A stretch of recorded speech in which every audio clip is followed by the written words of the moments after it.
우리가 세상을 살면서 고백할 수밖에 없는 고백은 내 맘 같지 않다. 내 뜻대로 참 안 된다라는 그런 고백이 사실 절로 흘러나올 수밖에 없는 게 우리의 삶입니다. 짧은 인생을 살면서 우리가 왜 그렇게 고난이 많고 역경이 많은가?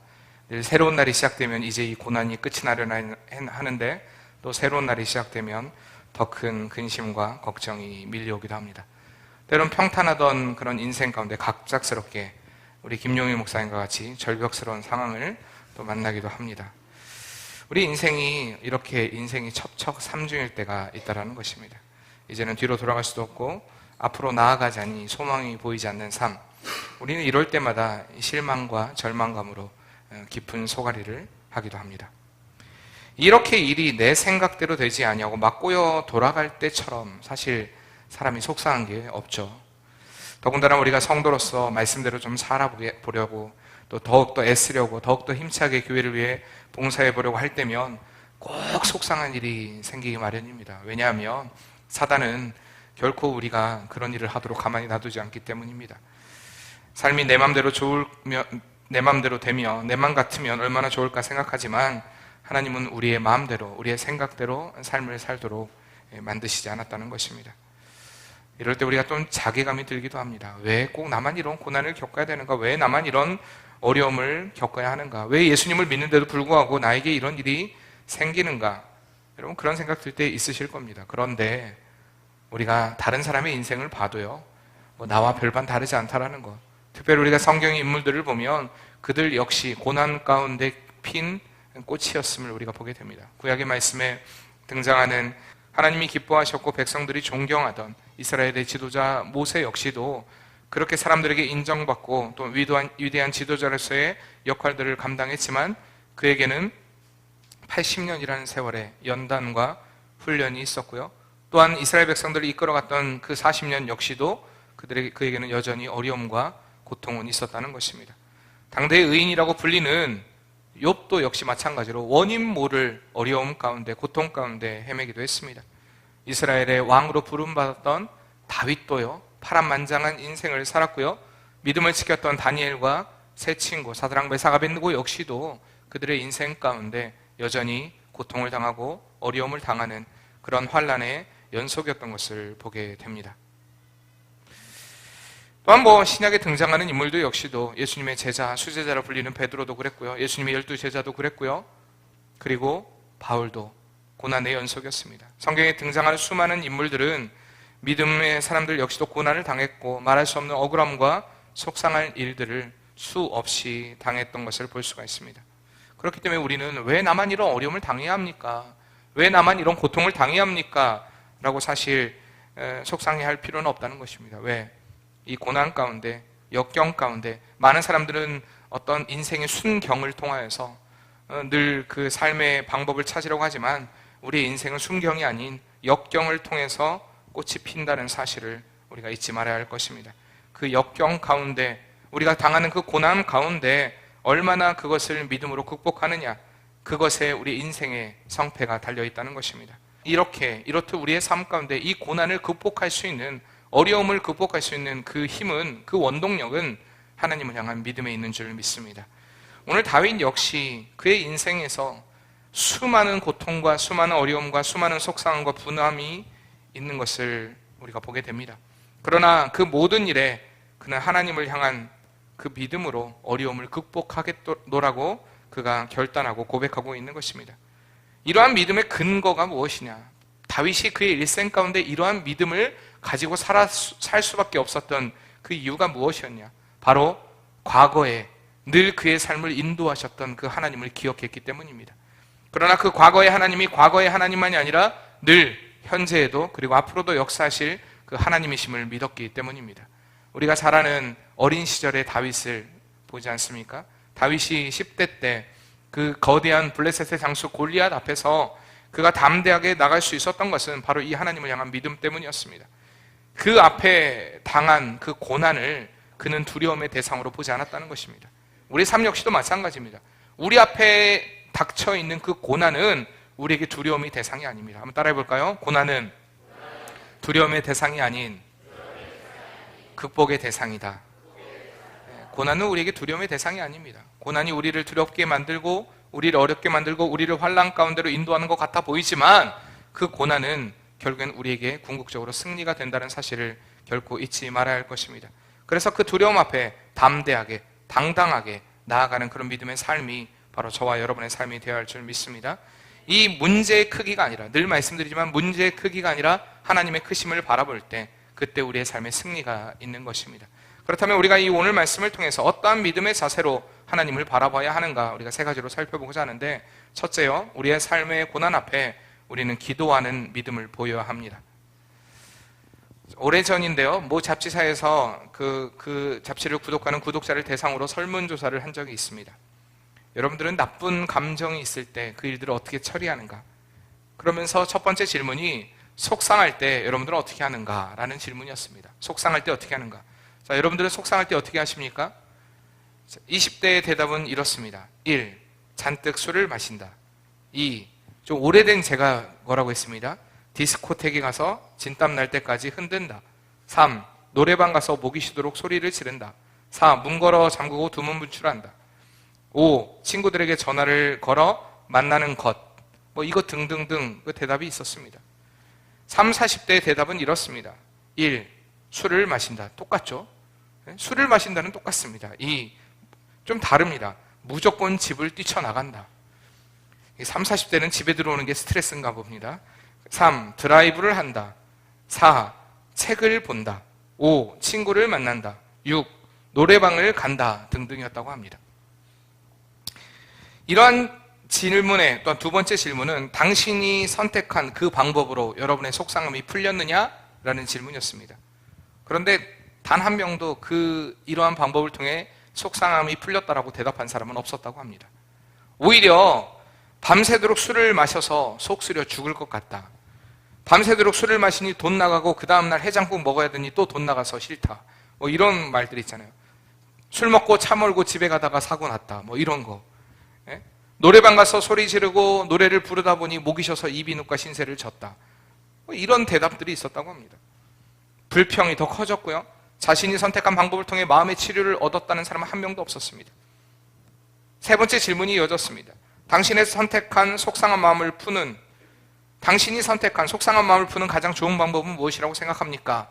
라는 그 질문 가운데 많은 사람들이 답한 답은 나를 이해해주는 친구를 만나서 속을 털어놓고 이야기하는 것이라고 이야기했다고 합니다. 좀 내 마음을 확 털어놓을 친구가 있었으면 좋겠다. 그러면 좀 내 마음이 위로가 되지 않을까, 그런 생각을 하게 됐다는 것입니다. 그래서 그 다음 이은 질문이 뭐냐? 당신은 그런 친구를 가지고 있느냐? 가지고 있다면 몇을 가지고 있느냐라고 물었을 때 그 질문한 사람들의 92.5%가 그런 친구가 없다라고 대답했다고 합니다. 여기서 우리는 무엇을 볼 수가 있습니까? 사람들이 아무리 자신의 방법으로 또는 세상의 방법을 가지고 문제를 해결하려고 하지만 해결할 수 없다라는 사실입니다. 그리고 더 나아가 인생에서 내 편이 되어줄 사람을 만나는 것은 쉽지 않다라는 사실입니다. 그러나 우리 성도들에게 있어서요, 우리의 편이 되어주시는 분이 계시다는 사실입니다. 바로 우리의 아버지 되시는 하나님이신 줄 믿습니다. 다윗은 그렇기 때문에 늘 그 자신의 삶의 피난처를 하나님께로 두었다는 것입니다. 그리고 그분께 기도함으로 그의 모든 문제를 해결했던 것을 보게 됩니다. 우리가 1절 말씀 다시 한번 읽어볼까요? 여호와여, 내 기도를 들으시며 내 간구에 귀를 기울이시고 주의 진실과 의로 내게 응답하소서라고 이야기합니다. 다윗의 모든 상황과 처지를 진실하고 정직하게 하나님 앞에 아랬다는 것입니다. 이게 중요합니다. 진실하고 정직하게 하나님 앞에 아뢰는 것입니다. 이렇게 아뢰는 다윗의 2절 말씀을 통한 다윗의 태도를 보면 2절 다시 한번 계속 읽어보겠습니다. 주의 종에게 심판을 행하지 마소서, 주의 눈앞에는 의로운 인생이 하나도 없나이다 라고 이야기합니다. 그는 정직하고 진실하게 하나님 앞에 자신의 상황을 아뢰면서, 그러나 이러한 모든 상황이 자신의 연약하고 부족한 자신의 죄악 때문임을 고백하는 것입니다. 자신의 부족으로 인하여서 이 어려움이 왔다는 것을 정직하게 하나님 앞에 시인하는 것이 바로 다윗의 기도의 모습이었던 것을 우리가 보게 됩니다. 사람들이 마음의 상처를 받고 억울해하고 속상해하는 이유가 무엇이냐? 늘 남 탓하기 때문입니다. 내가 너 때문에, 나는 잘못한 것 없는데 너 때문에 나는 실수한 게 없는데 네가 잘못해서, 나는 그런 대접을 받을 만한 행동을 한 적이 없는데 네가 나를 그렇게 무시하기 때문에.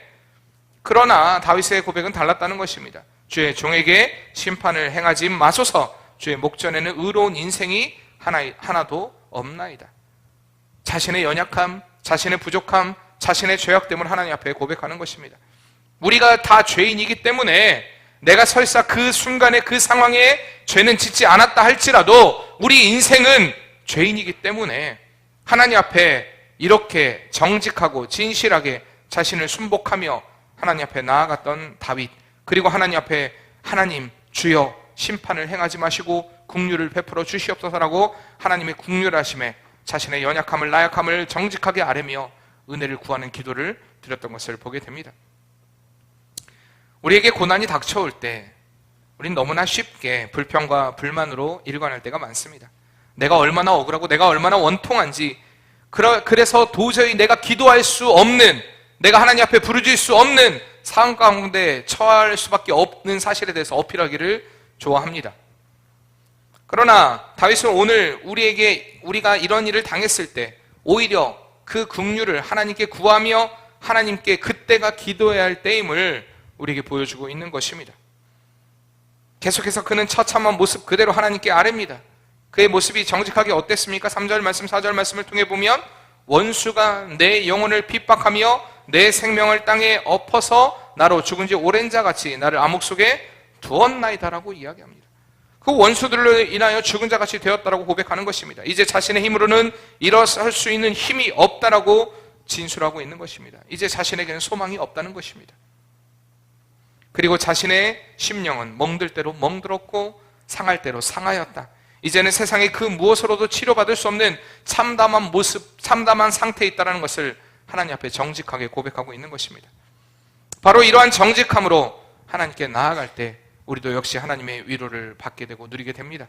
이럴 때 하나님은 울고 들어오는 그 아들을 위로하며, 아들, 딸을 위로하며 품에 안아주시는 그 어머니의 품과 같이 우리를 품에 안으시고 위로해 주시는 분이시라는 사실입니다.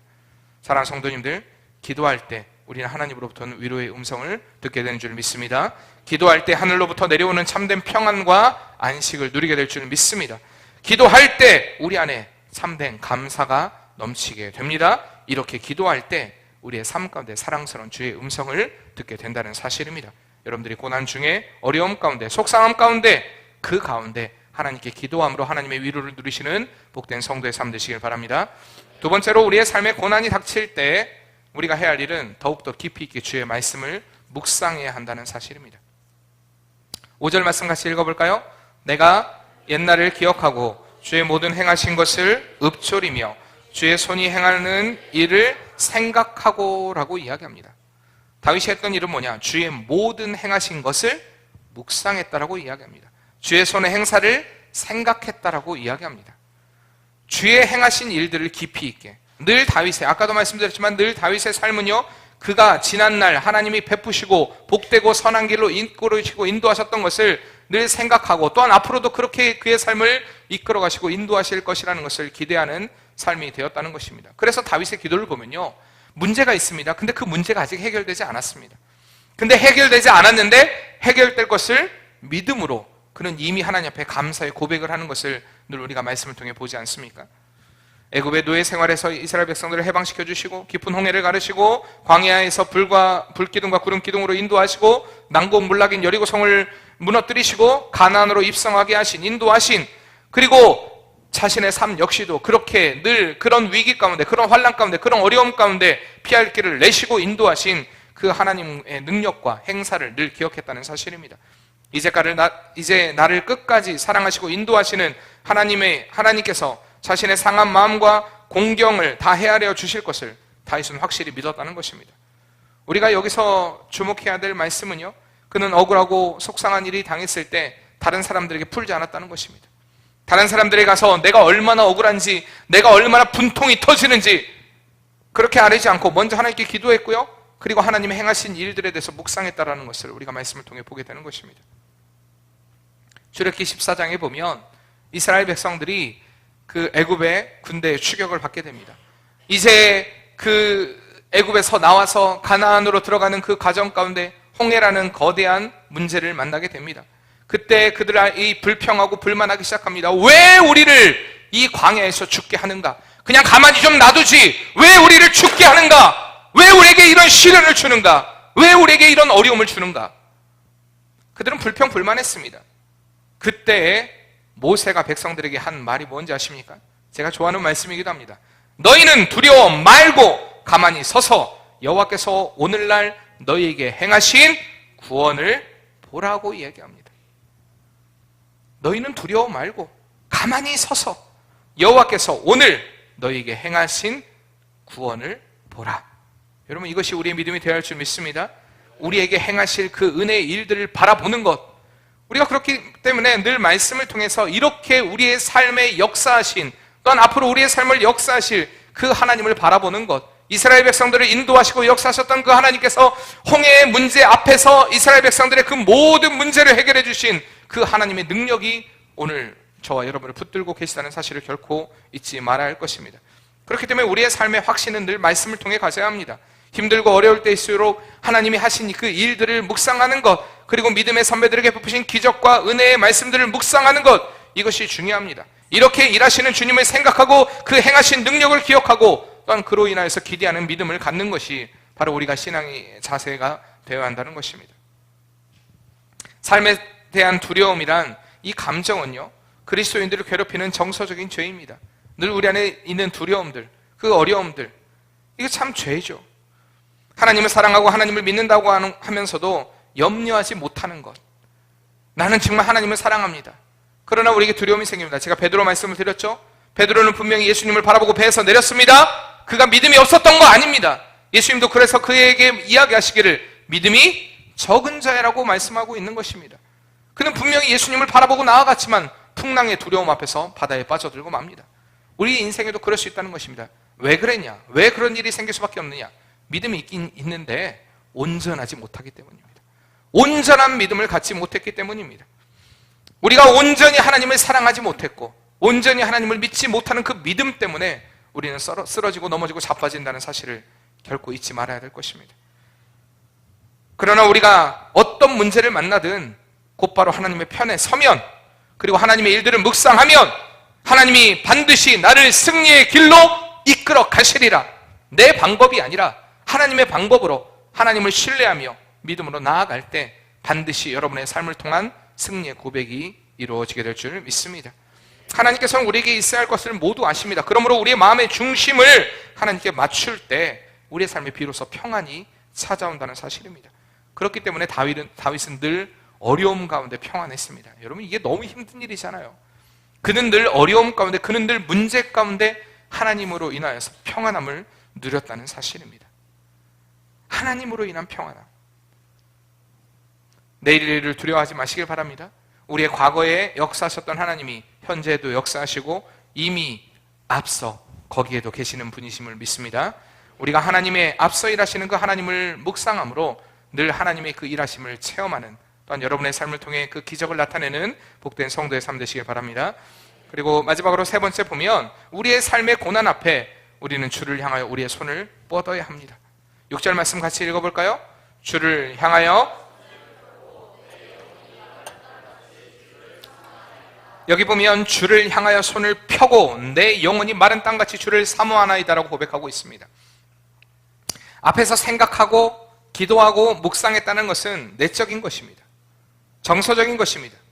그러나 6절에 손을 폈다는 것은 외적인 그런 행동이고 또한 적극적인 결단을 의미하고 있는 것입니다. 여기서 손을 폈다는 것은요, 주님, 나는 아무것도 가진 것 없습니다. 내가 내 힘으로 할 수 있는 것은 아무것도 없습니다. 하나님 앞에 솔직하게 항복하고 나아오는 것을 의미하고 있는 것입니다. 심리학자들이 이야기하기를요, 못난 척하고 사는 사람, 없는 척하고 사는 사람, 모르는 척하고 사는 사람, 이런 사람들이요, 이런 사람들보다 잘난 체하고 또 아는 체하고 하는 사람들이 100배나 더, 10배나 더 큰 그런 스트레스에 시달리고 살게 된다고 이야기하고 있습니다. 사람들은요, 자신의 수를 드러내는 것을 별로 안 좋아합니다. 포커페이스를 잘 유지하죠. 그렇죠? 속이는 것입니다. 나 괜찮은 것처럼, 난 아닌 것처럼. 이것이 성숙한 것이라고 생각합니다. 그러나 성도의 삶은요, 정직하게 드러내야 됩니다. 그렇다고 여러분들 예배 시간에 너무 정직하게 나 힘들어요, 나 피곤해요, 나 죽겠어요, 이런 거 너무 정직하게 드러내지 마시고요. 꼭 그 정직함은 예배 시간에만 드러나서 문제입니다. 그쵸? 목사님, 빨리 끝났으면 좋겠어요. 지금 내 눈꺼풀은 천근만근이에요. 뭐 이런 거 하지 마시고요. 예배 시간에만 정직하지 마시고요. 우리의 삶을 통해 늘 정직해야 됩니다. 사람 앞에서도, 그리고 하나님 앞에서도 정직해야 합니다. 가장 중요한 건 하나님 앞에서 정직함이죠. 자신을 포장하지 말아야 한다는 것입니다. 자신이 믿음 좋은 것처럼, 자신이 다른 사람보다 위에 선 것처럼, 자신이 다른 사람들의 생각을 다 아우르는 것처럼 생각해서는 안 된다는 것입니다. 가끔 제가 설교를 하다 보면 이런 분들을 만나게 됩니다. 언제 그를 판단자로 세웠는지 모르겠지만 판단하고 있습니다. 그리고 평가자가 됩니다. 말씀에 집중하지 못합니다. 하나님의 음성에 집중하지 못합니다. 늘 그의 일생은 진짜 불행합니다. 제가 제 일생에서 제일 불행한 사람 1번을 꼽으라면 예배 시간에 예배 드리지 못하는 사람입니다. 예배 시간에 온전히 하나님께 집중하지 못하는 사람입니다. 그 집중하지 못하면 여러 가지로 나타나죠. 그렇죠? 그래서 저는 제일 불쌍한 사람이 예배 시간 내내 조는 사람, 저는 제일 불쌍하다고 생각합니다. 예배 시간 내내 딴 생각하는 사람, 예배 시간에 하나님께 집중하지 못하는 사람, 근데 이 사람보다 더 불쌍한 사람은 예배 시간에 판단자가 되는 사람. 저는 진짜 불쌍한 사람이라고 생각합니다. 왜? 한 번도 은혜를 받지 못합니다. 한 번도 하나님의 역사를 체험하지 못합니다. 그리고 어느덧 자신은 판단자가 되어서, 어느덧 자신은 위에 서 있는 자가 되어서 굉장히 믿음이 좋은 것처럼 이야기합니다. 사랑하는 성도님들, 어린아이가요, 아무리 속이려고 해도 어른의 눈에 보입니까? 안 보입니까? 다 보입니다. 하나님이 그 수를 모를까요? 그러는 그 꼴을 모를까요? 다 아십니다. 참 미안한 얘기지만 제 눈에 그게 안 보일까요? 보입니다. 여러분들이 어떤 수를 가지고 자꾸 이야기하지 마시길 바랍니다. 그냥 하나님 앞에 정직하면 됩니다. 믿음의 사람들끼리도 정직하면 됩니다. 저 앞에서 정직하시길 바랍니다. 진실하게 이야기하시길 바랍니다. 자꾸 숨기려 하지 마시고 정직하게 이야기하는 것, 그것이 우리의 삶의 문제를 해결하는 가장 빠른 길입니다. 특별히 우리의 삶의 모든 문제를 하나님께 가까시고 나와야 합니다. 나올 때 정직하게 나오는 것입니다. 근데 어떻게 나오냐? 손을 뻗어야 됩니다. 하나님, 난 아무것도 없습니다. 내 가진 것 없습니다. 항복을 의미하는 것입니다. 완전히 나 항복합니다. 이렇게 여러분들이 하나님을 향해 손을 펼 때 그 은혜가 여러분에게 임하게 될 줄 믿습니다. 다윗은 그의 일생에서 그것을 알았다는 것입니다. 자기가 손을 뻗고 하나님 앞에 나오면 그 하나님의 깊은 은혜를 체험할 수 있다는 것, 하나님의 회복을 누릴 수 있다는 것. 지금 그의 마음은 속상합니다. 원통합니다. 왜 이렇게 원수들이 나를 괴롭힐까? 여러분, 그의 기간이 짧았습니까? 약 한 10여 년, 13년의 세월이라고 합니다. 그 세월 동안에 하나님, 왜 나에게 이러한 일들이 일어납니까? 물론 그런 원통한 마음이 있었겠죠. 그러나 그 모든 문제를 그는 하나님께 맡겼다는 것입니다. 주님이 해결자 되심을 믿습니다. 하나님, 내 힘과 내 능력으로는 아무것도 할 수 없습니다. 주님 손에 맡겨드립니다. 사랑하는 성도님들, 혹시 여러분들 중에 속상한 상태에 있는 분 계십니까? 계속되는 그 문제로 인하여서 고통 중에 허덕이는 분이 계십니까? 왜 이런 일이 내게 생긴가? 왜 나만 이런 일을 당해야 되는가? 여러분, 참담한 아픔으로 한숨 짓는 분이 계십니까? 하나님께 나오시길 바랍니다. 여러분들의 손을 들어 주님께 내미시길 바랍니다. 주여, 주의 긍휼을 내게 베풀어 주시옵소서. 주의 은혜를 내게 베풀어 주시옵소서. 하나님, 내가 항복하고 주님 앞에 나아갑니다라고 주님 앞에 소리 높여 기도하시는 복된 삶이 되길 바랍니다. 그리고 하나님을 찬양하길 바랍니다. 그때 하나님께서 여러분의 피로를 채우시고 여러분의 마음을 위로하시는 그 하나님을 만나게 될 줄 믿습니다.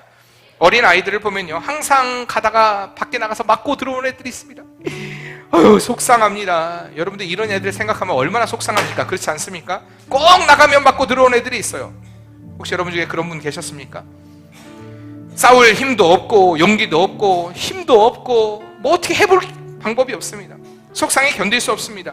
견디다 못해 한번 용기를 내, 내가 오늘 한번 좀 싸워봐서 이겨봐야겠다, 내가 오늘은 좀 맞지 말아야겠다라고 생각해봤는데 진탕 얻어먹고 맙니다. 여러분, 이런 적 있으십니까? 제가 그랬어요. 제가 어릴 때 초등학교 2학년 때 동네 형들이 저를 맨날 그렇게 때립니다. 니네 교회 때문에, 너 때문에 우리가 야구할 장소도 없어지고, 우리가 이렇게 놀 장소도 없어지고, 맨날 동네 형들이 저를 그냥 아주 그냥 돌려다 놓고 9명이서 그냥 저를 밟고 때리고 맨날 그랬습니다. 그때는 이지매라는 것도 없었지, 그렇지만 저는 그래서 어떻게 했다고요? 저는 옥상에서 뛰어내렸습니다. 내가 보여주마. 그래, 그 뒤부터 안 괴롭히더라고요. 물론 저 같은 그런 또 깡다구가 있으면은 안 맞지만, 보통 애들은 다 맞고 오잖아요. 그렇잖아요, 보통. 아유, 왜 이렇게 맞고 오는지 속상하고 억울하고, 내가 이제 자신의 힘으로는 어쩔 수 없다라는 거, 이것을 알게 되니까 막 큰 소리로 울면서, 동네가 떠나가도록 울면서 돌아옵니다. 엄마 하고 막 그렇게 큰 소리로 악을 쓰면서 동네가 떠나가도록 울며 돌아오는 그 아들을 보면, 여러분, 엄마의 마음이 어떻겠습니까? 어머니의 마음이 어떻겠습니까? 너무 속상하죠. 여러분이라면, 여러분이 엄마라면 어떻게 하겠습니까? 제가 대충 그 답이 보이는 분들이 몇 분이 계십니다. 근데 우리가 여기서 믿음을 보여야 한다는 것입니다. 한 3가지 정도로 그 엄마들의 반응이 나타나는데, 야 이놈아, 야 이 자식아, 너는 왜 이렇게 항상 맞고 들어오냐? 나는 한 번도 어릴 때 맞아본 적이 없는데 너는 도대체 누굴 닮아서 이렇게 맞고 들어오냐?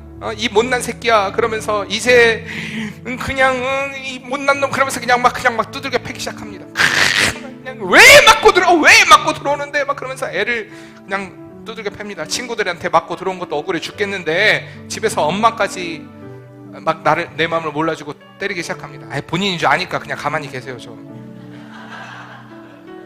어린 것들이 얼마나 속이 아프겠습니까? 부모도 못 알아주고, 제가 그랬어요. 어릴 때 무슨 일이 들어오면 집에 들어와서, 엄마 절대 얘기하지 마. 그러면은 바로 얘기하세요. 그러면 바로 저는 맞습니다. 집 밖에서 맞고 들어온 것도 억울한데 또 맞습니다. 어떤 엄마는 어떻게 하겠습니까? 어떤 놈이 우리 귀한 아들을 때려. 당장 찾아갑니다. 야, 네 엄마 누구야? 네 아빠 누구야? 그러면서 그 애기 싸움이 어른 싸움으로 번집니다. 그리고 그 애는 그 다음 주 태권도장에 등록했다고 합니다. 이런 엄마들이 있죠. 그러나 진짜 믿음의 엄마는, 지혜로운 엄마는요, 울고 들어오는 아들을 꼭 껴안고 치맛자락으로 눈물 콧물 닦아주면서 위로해줍니다. 그래, 때리는 것은 나쁜 일이야. 남을 때리는 것은 못된 일이란다.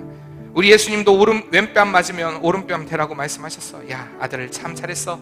자, 울고 나니 이제 속 시원하니 실컷 울어라. 그러면서 아이를 자랑스럽게 대견하게 생각하고 안아줍니다. 그 아이가 뭐라고 얘기합니까?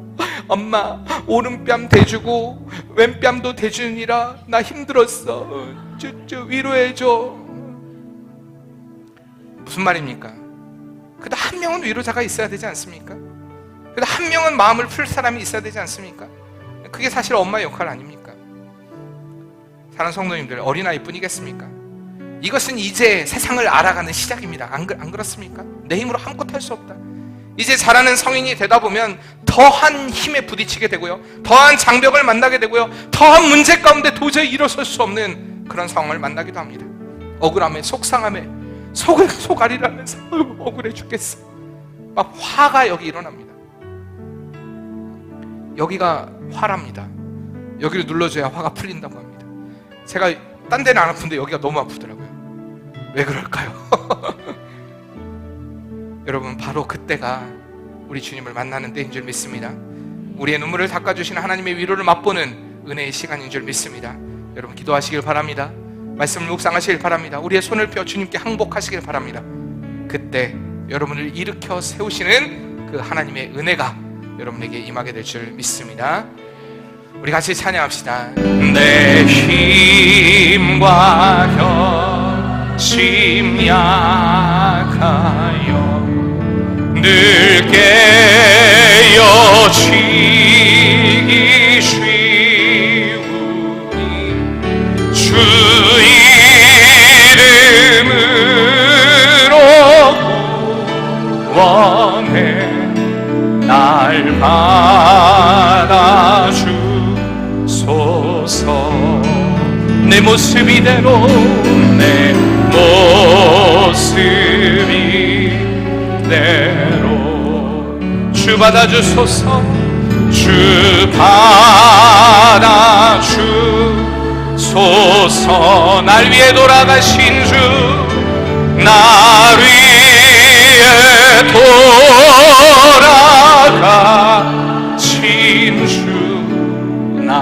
받아주. 우리 다시 한번 우리의 두 손 높이 들고 내 모습 이대로, 내 모습 이대로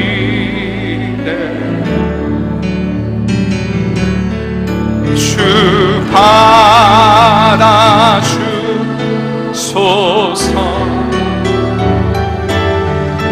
날 위해 돌아가신 주, 날 받아주. 우리가 이 시간에 두 손을 들고 같이 주님 앞에 고백하겠습니다. 주님, 내가 이제 기도하기를 원합니다. 그 문제 가운데, 그 어려움 가운데, 그 속상함 가운데, 그 억울함 가운데 주님 앞에 기도하기를 원합니다. 주님께 아뢰기를 원합니다. 정직하고 진실하게 아뢰기를 원합니다. 하나님이 행하신 그 일들을 우리가 깊이 있게 묵상하기를 원합니다. 주님, 이 시간에 내가 두 손 들고 주 앞에 옵니다. 우리의 두 손을 들고 주 앞에 항복하는 그 은혜가 우리에게 있기를 원합니다. 그러므로 인하여서 하나님의 그 위로와 능력과 평강을 누릴 수 있는 복되고 아름다운 성도의 삶 되게 도와주시옵소서. 우리의 두 손을 주 앞에 높이 들고 우리의 주여 한번 부르짖고 동성으로 기도하겠습니다. 주여.